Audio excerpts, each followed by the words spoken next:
Good evening. I'm Nova Blake, and this is your complete political briefing for Monday, April 6th, 2026. Today, a daring military rescue deep inside Iranian territory and a cascade of cabinet shakeups reshaping Washington. Let's get into it. Before diving in, please subscribe this channel for daily morning bulletin at 6:30 a.m., starting with the top stories from across the American political landscape. The United States has pulled off one of the most dramatic combat rescues in modern military history. An Air Force colonel whose F-15E Strike Eagle was shot down over southwestern Iran on Friday evaded Iranian capture for more than 24 hours, hiding alone in a mountain crevice at 7,000 feet before American Special Operations Forces, supported by dozens of warplanes, extracted him safely.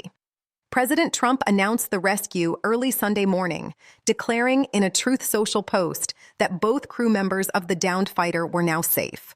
The rescue has drawn intense international attention as the Iran conflict enters its sixth week, with the fate of the Strait of Hormuz still unresolved.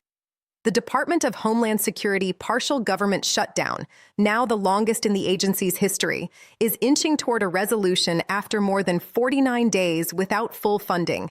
House Speaker Mike Johnson of Louisiana and Senate Majority Leader John Thune of South Dakota announced a two-track deal this week. The Senate passed a bill to fund most of the department through September, excluding the Immigration and Customs Enforcement Division, with Republicans pledging to fund ICE separately through budget reconciliation. The shutdown began in February following the deaths of two United States citizens during an immigration enforcement operation in Minneapolis, prompting Democrats to withhold funding until reforms were made. Attorney General Pam Bondi has been fired by President Trump, becoming the second cabinet secretary to be ousted in less than a month. The president announced her departure on Thursday via Truth Social, citing frustration with her handling of the Jeffrey Epstein files and what he described as insufficient prosecution of his political opponents. Deputy Attorney General Todd Blanche is now serving as acting Attorney General, and Trump is reportedly eyeing Environmental Protection Agency Administrator Lee Zeldin as a potential permanent replacement. Bondi's firing follows the March dismissal of Homeland Security Secretary Kristi Noem, raising fresh questions about further cabinet shakeups ahead of this year's midterm elections.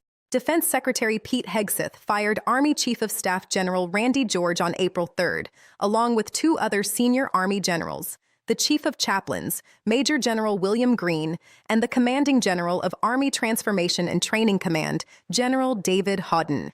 Hegseth removed General George, a Biden-era appointee who had been expected to serve until 2027, immediately upon announcing his ouster. General Christopher Laneve, formerly Hegseth's military aide, is now serving as acting Army Chief of Staff. The firings have drawn bipartisan scrutiny on Capitol Hill, with lawmakers on the Armed Services Committee saying they will examine the removals. President Trump has issued an ultimatum to Iran: reopen the Strait of Hormuz by Monday evening, April 6th, or face devastating military strikes. In a social media post on Saturday, Trump warned that all hell will rain down if the vital waterway is not reopened. The Strait of Hormuz, through which approximately 20% of global oil traffic flows, has been effectively closed by Iran since the start of the war in late February, triggering worldwide fuel price spikes. Diplomatic backchannels involving Pakistan, Egypt, and Oman are reportedly active, but no deal has been finalized as of this broadcast. Congress is grappling with a growing anti-war movement from within Republican ranks. At least one Republican senator has publicly called for an end to military operations against Iran without a formal declaration of war from Congress. Senator Mitch McConnell has separately joined Democrats in moving to defend United States membership in the North Atlantic Treaty Organization, or NATO, amid concerns about the administration's posture toward the alliance during the Iran conflict. The split signals mounting unease within the Republican Party over both the constitutional basis and the strategic direction of the war. A federal judge ruled this week that the Trump administration's demand that universities hand over large volumes of student data was rolled out in a manner the court described as rushed and chaotic. The ruling temporarily blocked the administration's data collection effort while legal challenges proceed. The administration has used funding threats to pressure universities on multiple policy fronts since taking office last year. And this latest legal setback adds to a series of court checks on its higher education agenda. A special congressional ethics subcommittee found Representative Sheila Cherfilis McCormick, Democrat of Florida, guilty of 25 ethics violations. She has been separately indicted on criminal charges of allegedly stealing millions of dollars in federal relief funds and funneling some of that money to her congressional campaign. She has denied wrongdoing and pleaded not guilty in the criminal case. The verdict adds pressure on House Democratic leadership, which has been navigating a difficult political environment ahead of the November midterms. The Federal Bureau of Investigation has formally labeled a recent data breach a major incident and has notified Congress. The breach is under active investigation and details remain limited, but senior officials have confirmed the incident's severity threshold required mandatory congressional notification under federal cybersecurity law. The disclosure comes as domestic and foreign adversaries, including Iran, Russia, and China, have escalated their cyber operations against United States government systems. Senate Republicans have confirmed that Kevin Warsh, former Federal Reserve Governor, is set for a nomination hearing in mid-April to potentially lead the Federal Reserve. Warsh is widely seen as Trump's preferred choice to replace current Fed Chair Jerome Powell, whose term as chair runs through next year. The nomination and the prospect of political influence over monetary policy is drawing attention from financial markets and members of both parties on the Senate Banking Committee. Now turning to Washington and the latest actions from the current administration. Here are 10 significant developments from the administration this week. President Trump submitted the largest defense budget request in United States history this week, $1.5 trillion for the Pentagon in fiscal year 2027, representing roughly a 44% increase over current spending levels. The blueprint, released Friday, directs $1.1 trillion through the standard appropriations process and $350 billion through budget reconciliation. It includes funding for Trump's planned Golden Dome missile defense system, military pay raises of between 5% and 7%, and an expanded naval fleet. Democrats immediately condemned the proposal, calling it a threat to healthcare, housing, and education funding. President Trump signed an executive order on March 31st, targeting mail-in voting ahead of this year's midterm elections. The order directs the United States Postal Service to assign unique tracking barcodes to mail ballot envelopes and requires states to cross-reference federal databases to purge ineligible voters from their rolls. Legal experts have questioned whether the order exceeds the president's constitutional authority, and court challenges are expected. The move aligns with Trump's broader push for the Save America Act, a voter identification bill moving through Congress. President Trump signed a sweeping executive order on April 3rd aimed at reforming college sports. The order directs federal agencies to evaluate whether universities that violate rules on athlete transfers, eligibility, and name, image, and likeness compensation are fit to receive federal grants and contracts. Specifically, the order calls for a 5-year eligibility window for student athletes, a limit of 1 transfer without a waiting period, and a ban on what the administration describes as fraudulent compensation arrangements.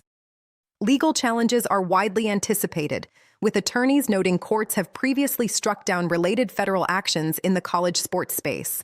President Trump signed an executive directive authorizing paychecks for more than 35,000 Department of Homeland Security employees who had gone without pay during the record-long partial government shutdown. The memo covers workers at agencies, including the Transportation Security Administration and the Coast Guard. The administration announced that affected TSA officers would begin receiving paychecks as early as the week of March 30th, providing relief to workers who had been calling out of work at alarming rates, with some airports reporting up to 50% absenteeism on certain days. Defense Secretary Pete Hegseth has taken steps to block or delay promotions for more than a dozen Black and female senior officers across all 4 branches of the military, according to multiple officials familiar with the matter. Some of those affected are reported to have been targeted based on their race, gender, or perceived affiliation with Biden-era policies. The Pentagon has not publicly confirmed the promotion holds. The move follows Hegseth's ouster this week of 3 senior Army generals and adds to a pattern of sweeping personnel changes inside the military during the ongoing Iran war. The Trump administration has been providing Iran's government with ongoing updates through intermediary nations, including Pakistan, Egypt, and Oman, as negotiations continue over the status of the Strait of Hormuz and a possible ceasefire framework. Iran's foreign minister has left open the door to peace talks, but has not signaled acceptance of American terms, which include full reopening of the strait as a precondition. The administration's envoy has described the discussions as ongoing and productive, while Iran's government has characterized the exchanges as message passing rather than formal negotiations. Acting Attorney General Todd Blanche, who stepped into the role following Bondi's firing, appeared on national television this week and declined to directly answer whether the Department of Justice would pursue cases against Trump's perceived political opponents. Blanche acknowledged that the president is frustrated with the pace of Justice Department work, but said the department is working hard every day. Blanche also addressed the Epstein files controversy, stating that those records should not be part of any ongoing department activity going forward, a statement that drew immediate pushback from Republican allies who had expected more aggressive action. The White House is proposing to reopen Alcatraz Island as a functioning federal prison, according to the administration's fiscal year 2027 budget blueprint released this week. The former maximum security penitentiary, which closed in 1963 and is currently a national historic landmark and major tourist destination, would be repurposed as part of a broader plan to expand federal detention capacity. The proposal would also add 100,000 new adult detention beds and 30,000 family detention beds across the immigration enforcement system, funded in part by cuts to refugee resettlement programs. President Trump has issued escalating threats to strike Iranian power plants, bridges, and other civilian infrastructure if Tehran does not meet his Monday deadline to reopen the Strait of Hormuz. In an Easter Sunday social media post, the president warned in an expletive-laden message that Iran would be living in hell by Tuesday. International human rights organizations and United Nations officials have said that threats to deliberately destroy power plants and civilian water infrastructure may constitute a violation of international humanitarian law. The administration has not publicly commented on those assessments. The administration this week announced that Venezuela's acting leader, Edmundo González Rodríguez, will receive additional sanctions relief in the latest move formalizing United States recognition of his government.